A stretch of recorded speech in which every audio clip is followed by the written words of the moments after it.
Hello. You join me getting my bike ready for a track day next week at Castle Combe. Cannot wait. It's going to be absolutely amazing. First time I will be taking this bike out on track. It's an absolute weapon on the road, so I'm sure it's going to be a weapon on the track as well. I'm not going to be pushing it to anywhere near its limits. Probably going to be using like 20% of its potential, but hey ho, it's all good fun. So when I say prepare the bike for the track, you could just take it as it is to the track. There's no need really to do anything, but I've got a few little jobs I want to get done to get it ready. So what have I got to do? So I bought the track pack or something like that. You can get directly from BMW. You can take the number plate off and then you replace the hole with like a bracket. So I will be putting that on. I've got a decibel killer for the exhaust, because Castle Combe is known to be a bit of a pain in the ass when it comes to noise. So I've been told, even though this is a stock bike, I have seen some stock bikes do fail there. So I've got that just in case. I'm going to try it without initially and then see what they say. If it's miles over, then well, I'll throw it in, see where we go from there. Right, what else have I got to do? Oh yeah, so number plate off. I got a GPS, I got the data logger. Not sure why, mainly because I'm going to probably overlay some of the data onto a video, something like that. That's got to go in there. So I've got to replace that bit and plug it into the diagnostics port or cam or whatever you call it. I'm going to remove the rear pegs because they're not going to be needed, plus it makes it look a bit more racier. Brake lever needs a bit of adjustment, find the rear brake a bit low, a bit down. You can check the oil, because there's lots of stories about these bikes burning a lot of oil, but mine, I don't know if you can see that very well, but it's pretty much pretty much spot on the halfway point, so I think I'm alright. I thought I was burning a lot of oil because I do seem to get a lot of smoke when you start it up, but I spoke to some of my mates and they seem to think that it's just steam build up in the can. So hopefully that's all good. I've got more oil to go in if needed. I'll take with me on the track day. So I've set the pegs, on the outside, it's currently in road shift. I'm going to switch that to race, which is I'm used to. I'm surprised I haven't done it already, to be fair. So do that. Right, at the front, got with that rear, the number plate removal plate, whatever you want to call it. There's also blanking plates for the mirrors, so I'll take them off. One other minor thing is I don't know why on earth they've got reflectors on these bikes. It's one of the things I'm going to do probably tonight is try and get them off. So yeah, let's give it a go. Hopefully I didn't break anything. Right, so what I think I'm going to do to try and get these off, they're quite proud, so what I've seen people do is just heat them up a bit, the glue gets soft, and then should just come straight off. So let's get I haven't got a heat gun, but next best thing, hopefully, let's give it a go.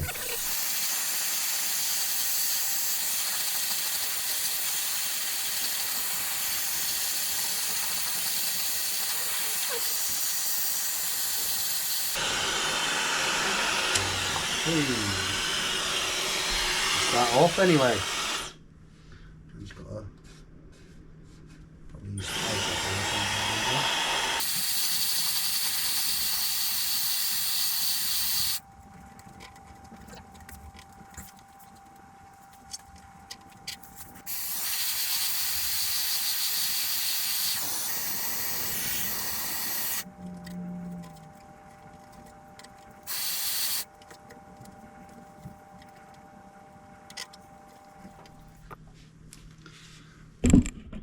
Right, and there we go. That looks better. So, right, now I'll do the other side. Right, that's that done. Both of those off. Just be careful when you're doing it. If you anyone out there is watching needs to do this on theirs or something similar. Even that hairdryer I was using actually gets pretty hot. if you're using a heat gun, just be very careful. One, not to burn your fingers, and two, not to melt anything. Important. I was, you know, with a heat gun, if I was doing it that close and moving it around that slow, then I wouldn't be surprised, I guess, if it started to melt the resin in the carbon fibre, which is obviously a bad day in the office. But anyway, that's that job done. Right, next, think I might do, let's do the mirrors next. Okay. There's the bit for the tail, which I'm not going to do yet. There's some nuts and bolts. I think these are for, well, probably both. Just the bolts are for this. The nuts will be for your, oh, and the bolts. So that is a mess. Oh, not come over. Alright.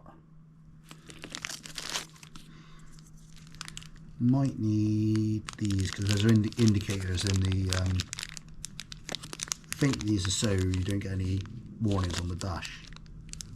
I think it might be those little ones because I think that those will be for the indicators and brake lights, which are on the same lights on the back. I'm pretty sure. Right, 10 mil.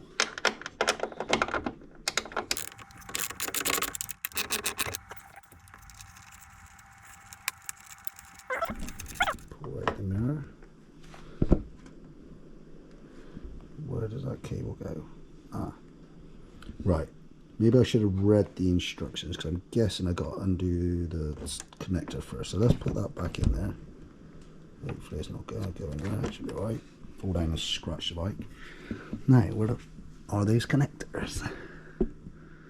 Right, be right back. I'm just going to have to look at the manual. So the manuals are pretty good on this.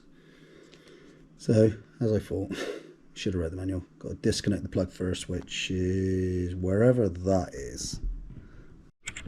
Right, so there is the connector. I don't know if you can see that, but there is literally just a simple connector. And there's a little bracket for it to go in, I think. How that works without being able to see it, I don't know. Oh, I should be able to work that out, you can feel it. Not quite sure I've done that, but right. A little bit of a jiggle. It'll come out. That was simple enough. Well, that's a bit of shit. We'll just put one of them on just to see what it looks like. Doesn't seem to fit. Well, it doesn't fit well. It obviously will do the job, but just looks absolutely shit. Like, this is the first time I've actually gone out of the packet to have a look at, and I assumed it was going to fill that spot properly, but that just looks rubbish. I suppose it's still better than having mirrors on when you're on a track day, so I think I'm going to use them. But I just thought that maybe I've got the wrong ones, but everywhere I look, although that article there says 2020 to 2020, but then see the Gillies ones, they say 2019 to 23, and they look just like the BMW ones. Since recording this video, I have found them, but I'm not going to be able to get them before my track day in a week's time, so I'm going to have to just run with the ones that I've got. Plus, they are an option with the M1000RR as an £175 option, which is a bit excessive. Yeah, a bit disappointing, and it doesn't look like there's any alternatives out there. Not yet, anyway. I know it's still, well, it's a year-old model now. Literally a year. I think it got released in April 23, this model of the M1000RR. Let's just get it done up and see if it tightens up okay. Well, that's them done. If anyone is actually watching these videos and they know of some better block-off plates that I could get, let me know, because these just look shit. One bolt as well, when there's potentially spot for two. Looks better anyway, a bit more racier. We're on the track. Alright, I think that might be all I might do for tonight. I'll do another video. If you like this video, please let me know by commenting, liking, subscribing maybe, and all that sort of stuff, and I'll keep them coming. Hopefully get some more track days in this year as well, depending on how well this one goes. Yeah, maybe some upgrades. Definitely need to get rid of the pipe. Pipe's probably the big thing that needs to be done. Everything else is pretty good, unless I'm going to spend some serious dough on, like if money was no object, get some Brembos, Olins, Olin dampener, I guess, even though you can't see it. And the one on there seems to do the job. Cross protection, full whacker system, tie, yeah, Olin rear shock as well, and a remap. But at the end of the day, right now, this is absolutely perfect. I absolutely love this bike. Can't get enough of riding it. Riding it on the road is just too much though, really. It's too much for the road. Yeah, anyway, into the next one. Cheers.